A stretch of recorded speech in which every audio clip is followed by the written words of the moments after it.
Salmo 127, desde el versículo 1 al versículo 5. Leámoslo todos a una sola voz. Va a estar en la pantalla por si de pronto no tienen la manera de leerlo. Salmo 127 dice así la palabra del Señor. Si Jehová no edificare la casa, en vano trabajan los que la edifican. Si Jehová no guardare la ciudad, en vano vela la guardia. Por demás es que os levantéis de madrugada y vayáis tarde a reposar, y que comáis pan de dolores, pues que a su amado dará Dios el sueño. He aquí, herencia de Jehová son los hijos, cosa de estima el fruto del vientre. Como saetas en manos del valiente, así son los hijos habidos en la juventud. Bienaventurado el hombre que llenó su aljaba de ellos, no será avergonzado cuando hablare con los enemigos en la puerta. Amén, es la palabra del Señor. Ese salmo se titula Cántico Gradual para Salomón. Seguramente es o debería ser traducido de Salomón, reconociendo que Salomón es el autor de este salmo. Y tiene sentido que Salomón sea el autor de este salmo, hermanos, porque en este salmo se va a poder ver que que todas las cosas que nosotros hacemos las podemos hacer por la soberanía de Dios. Viene a nuestra mente las palabras de Salomón en Eclesiastés cuando una y otra vez dice que todo lo que está bajo el sol es vanidad. Y donde él habla también en Eclesiastés y nos dice que hay un tiempo para todo, hay un tiempo para llorar, hay un tiempo para reír, hay un tiempo para sembrar, reconociendo con eso que todas las cosas tienen su debido tiempo porque hay un Dios que controla todo. Hay un Dios que es soberano, como he titulado el mensaje, el Dios soberano sobre el esfuerzo humano. Se nos va a destacar que nuestro Dios tiene el poder y tiene la soberanía sobre todas las cosas que nosotros, por más que nos esforzamos, siempre las logramos porque hay un Dios en control. Y lo podemos dividir desde los versículos 1 al versículo 2, hablar de la soberanía de Dios en la laboriosidad del hombre. Cómo Dios es soberano en todo lo que el hombre se esfuerza. Y al final, del 3 al 5, la soberanía de Dios en la procreación, en la crianza, en el entorno de la familia. Así que vamos a ver en primer lugar la soberanía de Dios en la laboriosidad del hombre. Dice el versículo 1, o más bien, notemos aquí las tres figuras que se utilizan. Si Jehová no edificare la casa, la segunda línea del versículo 1, si Jehová no guardare la ciudad, en vano trabajan los que la edifican, en vano vela la guardia. O sea, esta sola línea nos está reconociendo que el hombre hace algo, pero que si Dios no está actuando, en vano se están haciendo las cosas. Las personas están edificando la casa, pero si el Señor no actúa, en vano. Las personas están velando, pero si Dios no actúa, en vano vela. Y la última dice por demás. Ese por demás también debería ser traducido, o es la misma palabra hebrea, en vano. O sea que 3 veces se nos dice en vano, en vano, en vano. Y en esta última para hablarnos de una persona que madruga a trabajar, que llega tarde de trabajar, pero que tampoco logra nada a menos que el Señor esté obrando. Pero hermanos, todas estas casuísticas o estas situaciones que se nos están presentando aquí son del día a día. Son cosas que no es para limitarnos en eso puntualmente que se está nombrando, sino abarca a cualquier cosa. Pudiéramos pensar no solo si Jehová edifica la casa, algo de construcción, sino pudiéramos pensar también en la labor que hacemos a la hora de evangelizar, en la labor que hacemos para con nuestra familia, en la labor que hacemos en el día a día. Nos está reconociendo que el hombre hace una obra, pero que es necesario que Dios actúe en ese esfuerzo humano para obtener un fruto. Y con eso he dicho algo importante, y es que el Salmo no está negando el esfuerzo humano. Aquí no dice Dios edificará la casa sin importar lo que el hombre haga. No, está diciendo el hombre hace, pero para que se logre edificar la casa, para que la ciudad quede bien guardada y para que el trabajo que se hace tenga fruto, es necesario que además de eso, Dios también trabaje. Ojo ahí, el Salmo no nos está diciendo que porque Dios es soberano relajémonos, sino que el Salmo nos está invitando a que seamos conscientes de que nosotros debemos trabajar, pero que si Dios no hace algo es inútil todo esfuerzo humano. Uno le pregunta o uno nota en nuestra sociedad que las personas siempre se suelen atribuir lo que logran. O sea, siempre nos estamos dando las palmaditas en la espalda, siempre estamos pensando el fruto de mi trabajo, mi disciplina, mi inteligencia, lo juicioso que yo fui, los medios que yo hice, pero hermanos, desde la perspectiva de la soberanía de Dios, todo eso se logra porque Dios actúa. Yo puedo ser el más inteligente, el más dotado, los mejores contactos, dinero para mover influencias, pero si Jehová no hace algo, en vano se trabaja, en vano la inteligencia, en vano los contactos, en vano las influencias. En vano, en vano, en vano, 3 veces en vano. Esa palabra en vano es la misma que se utiliza por lo menos en los 10 mandamientos para hablar de no jurar el santo nombre de Dios en vano. O sea, un uso que no sirve, un uso simple, irrelevante. La palabra también se utiliza en los mismos 10 mandamientos para cuando dice no levantarás falso testimonio contra tu prójimo. Entonces ahí vano en los 10 mandamientos es lo que no se debe hacer con el nombre de Dios y el no hablar falso testimonio. Entonces la vanidad que pudiéramos entender, algo que no sirve, algo que es mentira, algo que es irrisorio. Entonces yo estoy ahí esforzándome, pero si Dios no hace algo, mis esfuerzos son eso, irrisorios, son mentira.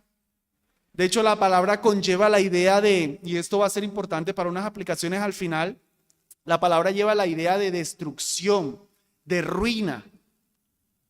Entonces no es solamente que yo me esfuerzo y no logro, sino que lo que me esfuerzo termina siendo para ruina, a menos que Jehová actúe, a menos que Dios en las ilustraciones edifique la casa, guarde la ciudad o produzca los esfuerzos de aquel que madruga y aquel que trasnocha. Pero en esa segunda línea, hermanos, es muy interesante.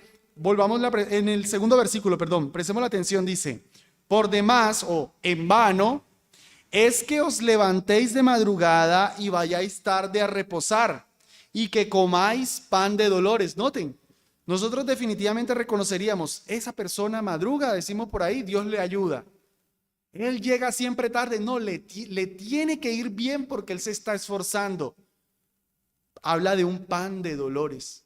O sea, la idea del pan de dolores es que lo que se come ni siquiera lo disfruta porque está esforzándose tanto, está corriendo tanto que ni tiene el tiempo de disfrutar el fruto de lo que trabaja, ni lo disfruta con tranquilidad porque está pensando necesito mañana madrugar, necesito ponerme más las pilas, necesito esforzarme más. Siempre hay afán. Pero cuando Dios actúa, miren lo que termina diciendo, pues que a su amado dará Dios el sueño.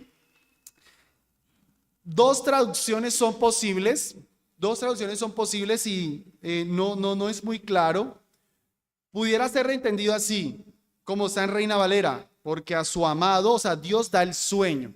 O puede ser entendido, como lo traduce la Biblia de las Américas, Él da a su amado mientras duerme. Entonces, en una le da el sueño, en la otra le da mientras duerme. Las dos son muy buenas y las dos no contradicen la idea. El punto es, tomemos la traducción de Reina Valera. Mientras una persona está actuando, está esforzándose y Dios no hace nada, no consigue. Pero el que está con la fuerza del Señor tiene tiempo de dormir, el Señor lo hace descansar, el Señor le permite disfrutar. y sus caminos prosperan y el Señor le da el sueño. O sea, el Señor lo deja descansar. El Señor a su amado los prospera tanto que le dice, mira, tienes tiempo de dormir. Tranquilo, no hay presión, yo te prospero. Y en la traducción de la Biblia de las Américas, me inclino un poquito más por esta, Él da a su amado mientras duerme. Entonces, mientras el otro madruga y trasnocha para producir más, cuando Dios está actuando, mientras duerme produce más. Creo que la Biblia de las Américas hace más justicia al sentido del texto. El otro no duerme 4 horas porque toca producir y no logra nada. El amado de Dios, o sea, el creyente en el que Dios se deleita, mientras duerme, el Señor le hace producir. Y eso trae a mi mente ese texto de esa parábola que el Señor cuenta en Mateo, donde dice que el hombre que se va a dormir tira la semilla y cuando se levanta, bueno, cuando está durmiendo el maligno, siembra ahí, pero él se levanta y ve un fruto. Lastimosamente el maligno le sembró cizaña, pero mientras dormía, daba fruto. Como una ilustración ahí. Entonces, hermanos, el punto es, el Señor es el que hace que todos nuestros esfuerzos prosperen. Hacemos, el texto nos llama a la diligencia, el texto no nos está invitando a relajarnos. Eso es un error de ese versículo, de toda la doctrina en general, creer que, no, Dios es soberano, yo me siento y Dios me prosperará. No. Es que yo trabajo, pero soy consciente que cualquier mínima cosita la puedo lograr con la ayuda del Señor. Por tanto, yo estoy ahí en dependencia de Él. Yo no me relajo, sino que yo actúo y confío en el Señor. Y le doy gloria a Él cada vez que logro algo. Que de verdad mi palabra, gloria sea al Señor, es porque sé que estoy logrando algo por Él. Pablo dice en Primera de Corintios, él habla de que ha trabajado más que todos los apóstoles. Está reconociendo su esfuerzo, él trabajaba más, se esforzaba. Pero ¿qué dice después? No yo, sino la gracia de Dios en mí. Esa es la correcta visión cristiana. Hay una disciplina, hay un esfuerzo, pero es Dios el que me da para esforzarme, es Dios el que me da la disciplina, es Dios el que hace que la disciplina tenga resultado. Si no, nada lo logro. Si no, todo se queda en bonitos proyectos. Así que, hermanos, el punto es la dependencia en el Señor. Estos 2 primeros versículos nos humillan, nos dicen, deja de creerte mucho, deja de creerte muy capaz, necesitas de Dios para lograr algo. Cuando uno no entiende, o entender este versículo mejor, positivamente, entender este versículo correctamente, entonces nos debe llevar a la pregunta, ¿y cómo edifico o cómo sé que Dios está edificando la casa? ¿Cómo sé que Dios está guardando la ciudad? ¿Y cómo sé que Dios me está dando el pan mientras duermo? ¿Cómo hago para obtener eso? Si bien estamos reconociendo la soberanía de Dios, quisiéramos por lo menos saber cómo hago para saber que Dios está edificando la casa, guardando la ciudad y dándole pan mientras duermo. ¿Cómo hago? Bueno, hermanos, saber tal cual que Dios está actuando, no podemos. Pero sí podemos esperar que Dios edifique la casa cuando estamos haciendo las cosas conforme a la manera en la que Dios edifica la casa. Me explico. En un sentido negativo, ¿cuántas personas, o una ilustración de lo que no es edificar la casa, o es edificar la casa de una manera que Dios no edifica? ¿Cuántas iglesias no sé, montan a una pastora, predica a ella y le pregunta a las hermanas, y qué bendición de mensaje, dicen, qué bendición de mensaje, y muy gozosas y muy animadas todas, pero ¿será que verdaderamente hubo una edificación del Señor cuando se está haciendo algo que Dios no mandó? Puedo reunir a un grupo de jóvenes, puedo reunir a todos los jóvenes de la iglesia y me los llevo a jugar un buen partido de fútbol y se van para la casa y de pronto ellos dicen, ¡qué bendición! El culto de jóvenes. No estoy diciendo que jugar fútbol es malo, pero ¿realmente será que hubo algo de bendición si ni siquiera se abrió Biblia, solo nos reunimos a jugar fútbol? Entonces, en muchas iglesias se empiezan a hacer cosas que Dios no mandó para edificar y luego se sale que edificados fuimos. Escuché una vez una iglesia donde invitaron bueno, no voy a juzgarlo a él, voy a decir esto no para juzgarlo a él, para juzgar de pronto la actitud de muchos hermanos, a Ordóñez de la Risa. Fue un show. Predicación fue un show realmente, eso caminó todo el auditorio y risas y risas. De hecho, el mensaje que aquella iglesia publicó con la imagen de Ordóñez era de ven a reírte. Y ¡ay, qué divertido! Y qué buen sermón y qué buen culto y animado y esa iglesia así.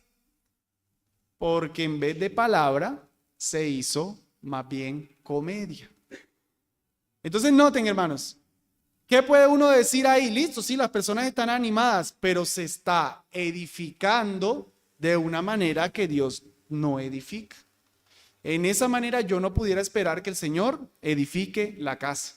Pero por el contrario, yo pudiera pensar, bueno, entonces la iglesia necesita palabra. Voy a gastarme 3 días en el sermón. Un sermón de 3 días bien preparado, que eso sí va a edificar. Y llego aquí al púlpito con el sermón de 3 días de preparación y digo, no, es que esto bendice porque fueron 3 días de preparación. Sí, se edificó conforme al Señor, se preparó la palabra. Pero este salmo me dice, pudiste haberte gastado 3 días, pudiste haberte gastado 1 semana, pero si el Señor no edifica la casa, en vano te gastaste esas 3 horas. Entonces, ¿cuál debe ser la actitud correcta? Listo, si me dio para las 3 horas, chévere, pero se llega y se piensa, Señor, bendice estas 3 horas. O tal vez no hubo tiempo por ocupaciones y hubo media horita. Señor, bendice la media horita de preparación. Cuenta la historia de Charles Spurgeon, que muchas veces preparó sus buenos mensajes, multitudes. Recuerden, él predicaba a 14,000 personas, no sin micrófono. 14,000 personas. Mensajes que él decía muy bien preparados. Nadie manifestó arrepentimiento, nadie ni siquiera un buen mensaje. Más bien de pronto al día siguiente los periódicos despellejándolo. Y hubo otras ocasiones en las que él pasó y predicó lo que para él era el peor sermón del mundo. Salía desanimado de ese púlpito porque dijo qué mal mensaje y llegaba una persona y me arrepentí de mis pecados. Gracias por esa palabra. Ahí está un buen ejemplo y un gran predicador. Cuando llegaba súper animado, el Señor por alguna razón en su soberanía no edificó el mensaje. En otros momentos el Señor edificó la casa. Entonces, hermanos, esos 2 extremos que puse para entender que no se trata de como hace las cosas mal, siempre va a acabar mal, como hace las cosas bien, siempre va a acabar bien, pero lo obvio es, voy a edificar como Dios dice que debo edificar, pero en el análisis final reconozco que el Señor es el que tiene la última palabra. Y nunca me puedo llevar yo la gloria, sino toda la gloria se la lleva el Señor. Y en segundo lugar, hermanos, desde los versículos 3 al 5 se nos muestra la soberanía de Dios en el tener hijos, en la crianza de los hijos. O sea, ya se enfoca en algo más familiar.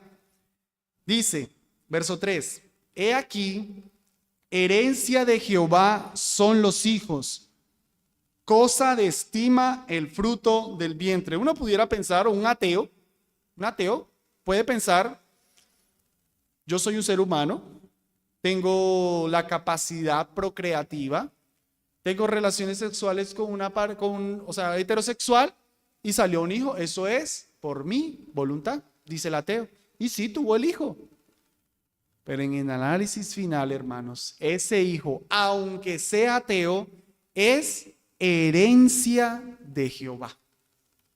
Los hijos siempre, siempre serán herencia de Jehová, así se reconozca o no se reconozca la existencia de Dios.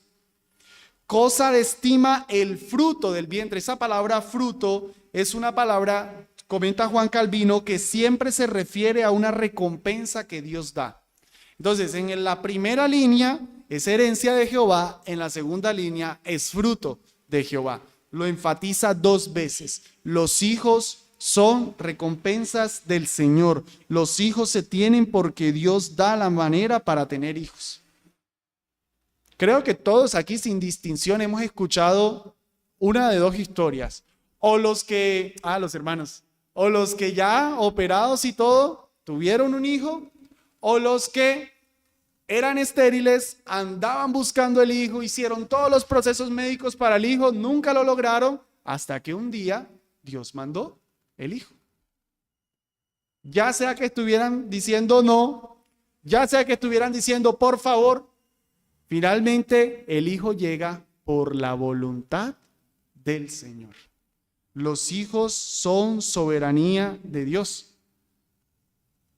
Y los versículos del 4 al 5 lo que nos van a hacer es como, ahora lo que nos va a hacer es como enriquecer esa idea de los hijos y mostrar cómo la soberanía de Dios actúa, ya no solo en el tener hijos, sino en levantar esos hijos, porque pudiéramos pensar, bueno, devocional diario, Biblia memorizada toda la vida, colegio cristiano, universidad cristiana, versículos en la casa en todo lugar. Ese hijo, salvo porque yo me esforcé.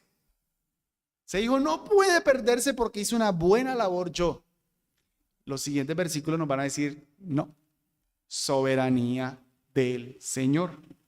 Como saetas en manos del valiente, en mano del valiente, así son los hijos habido en la juventud. Bienaventurado el hombre que llenó su aljaba de ellos, no será avergonzado cuando hablare con los enemigos en la puerta. Entonces noten, lo que está haciendo el versículo 4 y 5, hermanos, es describiéndonos un buen carácter de los hijos. Después de habernos dicho que los hijos son herencias de Jehová, los versículos 4 y 5 nos van a describir en unos términos que para nosotros son un poco raros. Se nos va a describir lo que es un buen carácter de un hijo. Esa primera idea de como saetas en mano del valiente, pensemos en la guerra. La saeta, la flecha era la defensa. Entonces se está comparando a los hijos con esas flechas, en el sentido entonces de que los hijos se convierten en los defensores de los papás. ¿Cuántos padres no levantan hijos que por el contrario se convierten en los enemigos de sus propios padres?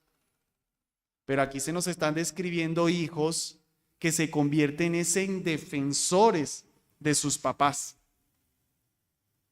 Que cuando su papá están en peligro, ellos son los que salen a defenderlos. Que cuando sus papás ya están viejitos y achacaditos, ellos son los que salen a defenderlos. Y aunque hay algo aquí que no es muy ajeno aún en nuestra cultura, hermanos, en una cultura que era agrícola, ganadera, tener hijos era tener mano de obra gratuita. En Israel era importante tener hijos, entre las muchas cosas de la simiente, de varios asuntos, el tema de la laboriosidad.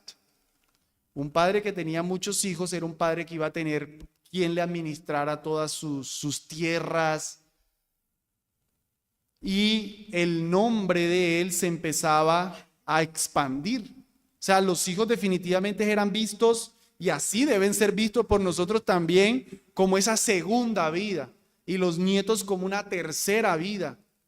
Hace un tiempo veía una publicación, me parecía tan absurdo, decía, le hablaba como a los adultos, le decía, esa casita que te compraste, véndela y coge todos esos dineros y gástatelos y viájalos, no se lo des a un montón de muérganos que van a vivir de lo que tú te esforzaste. Eso es una mentalidad muy consumista, muy vacía. ¿Qué deja uno entonces? ¿Para qué viviste si no dejaste nada más allá? Es un pensamiento errado. El judío no piensa así. El judío pensaba, y el cristiano debe pensar, en que los hijos se convierten en ese yo me extiendo, generación tras generación, mi trabajo trasciende, pero todo eso en la voluntad, en la soberanía del Señor. Y la última imagen que nos utiliza es entonces un padre que, eso de no ser avergonzado a las puertas, eso de las puertas, lo que pasaba es que fuera de la ciudad era donde se llevaban los juicios. Entonces un papá siendo acusado, siendo señalado, y salían todos sus hijos, no a señalar también a su papá, no a discriminar a su papá, sino que llegaban sus hijos a hablar bien de sus papás. Todo eso, hermanos, definitivamente nos deja una imagen de buenos hijos, de hijos que sirvieron, de hijos que son honor de sus padres. Todo eso es herencia de Jehová, eso es recompensa del Señor. Hermano Jeffrey, entonces yo me voy a relajar. Yo he visto padres que los hijos a los 15 años se convirtieron al Señor y son excelentes, y otros predicadores que tienen malos hijos. No. Tienes que trabajar, tienes que ser juicioso, pero debes saber que cualquier correcto camino de tu hijo es gloria del Señor. Y que cada cosa que hacemos por los hijos es en dependencia del Señor. No para que me vean, no para que digan que yo sí hago un buen trabajo, no para que digan que mi hijo es el mejor, para comparar, sino porque el Señor me manda y porque dependo del Señor para poder ver un fruto. ¿Cuántos padres no hicieron buenas labores con sus hijos y los hijos no? Soberanía del Señor. Así que, hermanos, pudiéramos obtener de aquí dos aplicaciones, una cristológica y una eclesiológica. En cuanto a una aplicación cristológica, hermanos, nuestro Señor Jesucristo dijo, Mateo 7:24, vamos allá.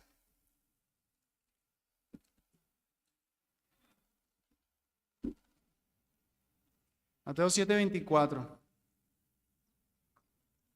Cualquiera, pues, que me oye estas palabras y las hace, le compararé a un hombre prudente que edificó su casa sobre la roca.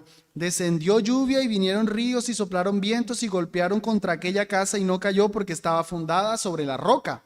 Pero cualquiera que me oye estas palabras y no las hace, le compararé a un hombre insensato que edificó su casa sobre la arena. Y descendió lluvia y vinieron ríos, soplaron vientos y dieron con ímpetu contra aquella casa y cayó, y fue grande su ruina. Hermanos, nuestro Señor Jesucristo nos está diciendo, o más bien, Él ha dado unas palabras, y Él, después de dar un montón de palabras en el Sermón del Monte, dice, escucha lo mío, y si edificas sobre esta roca, o sea, si haces mi voluntad, eres una persona sabia. A nosotros se nos llama a la sabiduría. El resultado será del Señor. Pero si yo soy una persona que desecho la palabra del Señor, soy un insensato y no puedo esperar que el Señor edifique en lo que yo insensatamente estoy haciendo. Nuestro Señor Jesucristo hizo toda la obra en favor de nosotros. A nosotros no nos toca agregar nada para la salvación. A nosotros no nos toca hacer nada para edificar nuestra entrada al cielo, para edificar nuestra morada celestial. Él hizo todo por nosotros. Él nos ha edificado una morada celestial y nos dice que debemos edificar sobre su palabra. ¿Qué quiere decir eso? Que yo creo que la obra de Él es suficiente para mi salvación. Cuando yo estoy creyendo que mi salvación depende de que yo nunca falte a culto, mi salvación depende de que yo me lea toda la Biblia, mi salvación depende de que yo jamás peque, entonces yo estoy diciendo, yo edifico mi morada celestial, yo edifico mi propia salvación. Pero eso es lo único, hermanos, en lo que nosotros no debemos edificar. Eso lo edificó Cristo por nosotros y nosotros lo debemos recibir por fe. Pero como creyentes que somos, el llamado sí es ahora que ya tenemos una morada celestial, ahora que ya somos salvos, ahora que ya tenemos la herencia eterna, entonces ahora edificamos santidad en nuestra vida, sabiendo que el Espíritu Santo está ahí con nosotros edificando. Entonces, leo la palabra, voy a culto, no peco, no para mi salvación, sino para mi santificación. Y sé que mi santificación depende de la soberanía del Señor. Así que cuando puedo ver mi progreso, no estoy mirando al hermano, a la hermana y pensando, uy, no, qué mal, deberían ser como yo. Uy, no, deberían hacer como yo. No son como yo. Esa es la actitud del fariseo. Padre, no, ni padre, porque decía que estaba orando consigo mismo, o sea que el que se ve en el trono es él. Yo no soy como este publicano. Ayuno 2 veces. ¿2 veces a la semana? ¿Qué dice él? Ayuno 2 veces a la semana, doy limosnas, todo lo que por yo. Yo edifico mi casa, yo lo logro, yo soy. La actitud cristiana es, he logrado vencer, gloria a Dios. Tal vez estoy viendo que un hermanito no está andando correctamente y estoy pidiendo, Señor, ayúdalo. Y no estoy pensando, yo sí, él no. Yo sí lo logro, yo sí soy juicioso, yo sí me esfuerzo. La soberanía del Señor es en la que vamos edificando cada vez más esa vida santa, esa imagen de Cristo en nosotros, hermano. Amén. Vamos a orar. Tu